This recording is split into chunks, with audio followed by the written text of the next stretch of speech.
ইলিয়াস হুসাইন আমি যখন বললাম ভারত থেকে আনতে হবে, সে বলল আমি নাকি সেনা প্রধানের কিংবা এইরকম কিছু লোকের উদ্দেশ্য চরিতার্থ করার জন্য আমি তথ্যটাকে বিভ্রান্ত করছি। কিছুদিন আগে মীর জাহান নামের একজন অ্যাক্টিভিস্ট সোশ্যাল মিডিয়ায় তার জায়গা থেকে বলল কোথায় নাকি ওবায়দুল কাদের কার মাধ্যমে রংপুর দিয়ে পালিয়েছে, এই পালানোর সাথে একটা মন গড়া বানোয়াট একটা ডকুমেন্ট দেখালো, যে ডকুমেন্টে লেখা আছে খুবই অতি গোপনীয়, এবং এটা দেখালো যে আমার নাকি এটার সাথে সম্পৃক্ততা আছে। মানে ওবায়দুল কাদেরের মতো একটা কালপ্রিট যার এগেনস্ট আমাদের লড়াই, যে আমাদেরকে পাইলে এখনো শরীর থেকে মাথাটা আলাদা করে ফেলবে, আমাদের ভাই ওসমান হাদি থেকে শুরু করে জুলাইয়ের যারা যোদ্ধা ছিল প্রত্যেককে মারার জন্য যারা আলাদা আলাদা করে পরিকল্পনা করছে, যারা আলাদা আলাদা করে ফান্ডিং করছে, আলাদা আলাদা করে চক্রান্ত করছে, তাদের একজনকে আমি সহযোগিতা করব, অথচ এই অভ্যুত্থানের যে সমন্বয়ক লিস্ট সেখানে 2 নম্বরে নামটা ছিল, সেখানে সামনের সারিতে থেকে আমরা নেতৃত্ব দিয়েছি, আমরা নাকি তাদেরকে পালাতে সহযোগিতা করেছি। এই ধরনের একটা মন গড়া কথার একটা লিমিট থাকে, যেটার বিন্দুমাত্র কোনো বিশ্বাসযোগ্যতা নাই। এই ধরনের প্রোপাগান্ডা ছড়ানো হলো। এরপরে কয়েকদিন পরে যখন এখানে পুলিশের কিছু ঊর্ধ্বতন কর্মকর্তার নাম আসলো, তারা নিজেরা তাদের জায়গা থেকে ইনভেস্টিগেট করলো, তারা দেখলো যে এটার কোনো সত্যতা নাই, তারা বরং তাদের বিরুদ্ধে ব্যবস্থা নেওয়ার জন্য যারা এই প্রোপাগান্ডাটা ছড়ালো তারা এখন অ্যাকশন নিচ্ছে। এরপর পরই ওই সোশ্যাল মিডিয়া অ্যাক্টিভিস্ট মীর জাহান উনি কি করলো, ওই পোস্টগুলো সোশ্যাল মিডিয়া থেকে সরিয়ে ফেললো। তাহলে দেখেন, কেউ একজন বাইরের একটা ইনভেস্টমেন্টে মন চাইলো উদ্দেশ্য প্রণোদিত ভাবে একজনকে নিয়ে সোশ্যাল মিডিয়া প্রোপাগান্ডা করলো, তার যে ব্যক্তি ইমেজ সেটাকে ক্ষুণ্ণ করলো, প্রশ্নবিদ্ধ করলো, এরপর আবার মন চাইলো সেটা সত্যতা নাই, ডিলিট করে ফেললো। কিন্তু এই যে একজন মানুষের সম্মানহানি করা হলো এবং জনগণের কাছে একটা ভুল বার্তা গেল, এটার কোনো রিকভারি আর নাই।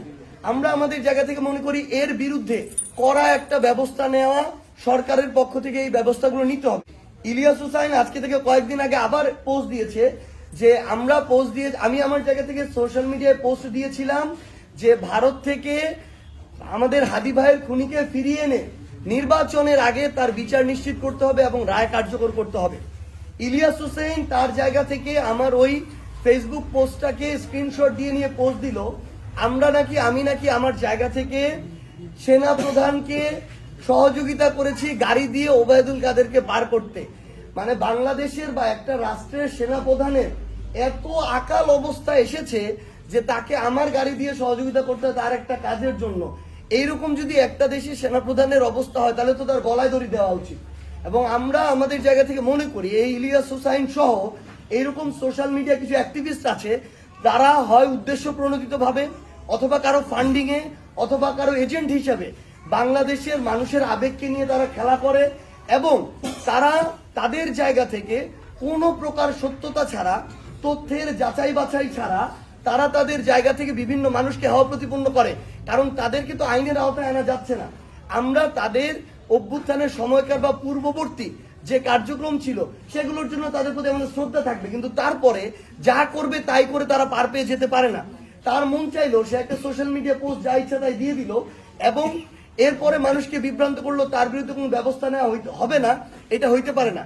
বরং আমরা মনে করি এই ধরনের যারা আছে উদ্দেশ্য প্রণোদিত ভাবে মিথ্যা তথ্য দিয়ে, রাজনৈতিক হোক অন্যান্য কোনো উদ্দেশ্য হোক, এগুলো চারিতার্থ করতেছে এবং মানুষের সম্মানহানি করতেছে, তাদের শুধু সোশ্যাল মিডিয়া পেজ বা অ্যাকাউন্ট নয়, তাদের বিরুদ্ধে দেশে এবং দেশের বাইরে থাকুক তাদের বিরুদ্ধে ব্যবস্থা নেওয়া উচিত। কারণ তারা এই মিথ্যা প্রোপাগান্ডাগুলো করতেছে যেটার কোনো সত্যতা নাই।